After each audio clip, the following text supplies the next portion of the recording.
போதிய நிதி இல்லாமல் தமிழகத்தில் பல ரயில் திட்டங்கள் கிடப்பில் போடப்பட்டுள்ள நிலையில் ரயில்வே துறையுடன் கூட்டு நிறுவனம் அமைத்து திட்டங்களை செயல்படுத்த தமிழக அரசு முன்வருமா என்ற எதிர்பார்ப்பு எழுந்துள்ளது. இதுகுறித்து விவரிக்கிறது இந்த செய்தி தொகுப்பு.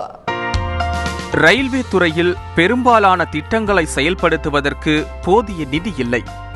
குறிப்பாக 26,000 கோடி ரூபாய் நஷ்டத்திலிருந்து ரயில்வே துறை இன்றும் மீளவில்லை என அத்துறையினர் தெரிவித்துள்ளனர்.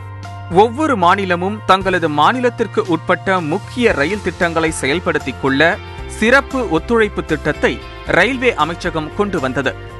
இந்த திட்டத்தில் ஆந்திரா, கர்நாடகா, கேரளா உட்பட பெரும்பாலான மாநிலங்கள் இணைந்துள்ளன.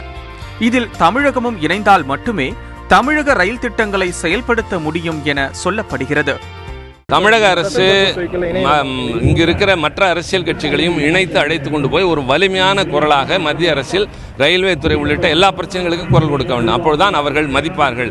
இல்லாவிட்டால் நாம் கூறுபட்டு கிடக்கின்றோம் என்ற உணர்வோடு மத்திய அரசு மெத்தனமாகத்தான் இருக்கும். ரயில்வே திட்டங்களை செயல்படுத்துவது தொடர்பாக அனைத்து கட்சிகளுடன் பேசி தீர்வு காண வேண்டும் என்கிறார் இந்திய கம்யூனிஸ்ட் கட்சியின் எம்பி டி ராஜா. தமிழ்நாடு அரசு தமிழ்நாட்டினுடைய நலன் கருதி எது உகந்ததோ அதற்கான முறையில் அனைத்து கட்சிகளோடு கலந்து பேசி ஒரு ஒன்றுபட்ட நிலையை மேற்கொள்ள வேண்டும். தமிழ்நாட்டினுடைய உரிமைகள் காப்பாற்றப்பட வேண்டும். தமிழ்நாட்டிற்கான போதுமான நிதி ஒதுக்கீடை பெறுவதற்கு மாநில அரசு போராட வேண்டும். எல்லா கட்சிகளினுடைய ஒத்துழைப்பை பெறுவதற்கு மாநில அரசு முயற்சிகளை மேற்கொள்ள வேண்டும்.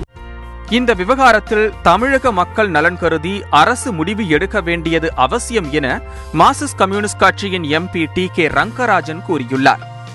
நான் ரயில்வே கன்வென்ஷன் கமிட்டியினுடைய உறுப்பினர் என்கிற முறையில் பல்வேறு மாநிலங்களுக்கு போகிற பொழுது ஒரு கேள்வி, மத்திய அரசுக்கும் மாநில அரசுக்கும் ரயில்வேக்கும் மாநில அரசுக்கும் உறவு சிறப்பாக இருக்கிறதா என்று கேட்டால் இருக்கிறது என்கிறார்.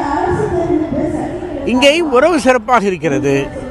ஆனால் அது போதுமான அளவுக்கு ஆக்கப்பூர்வமானதாக வளர்ச்சி பூர்வமானதாக இல்லை என்பது என்னுடைய கருத்து.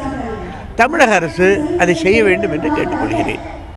இரட்டை ரயில் பாதை, அகல ரயில் பாதை, புதிய பாதை உள்ளிட்ட பல திட்டங்களை பிற மாநிலங்கள் எல்லாம் ரயில்வேயுடன் இணைந்து செயல்படுத்த துவங்கிவிட்டன. இந்நிலையில் தமிழக அரசு விரைவில் ஒரு உறுதியான முடிவை எடுக்க வேண்டியுள்ளது. தந்தி டிவி செய்திகளுக்காக ஒளிப்பதிவாளர் விக்னேஷுடன் எஸ் விவேக்.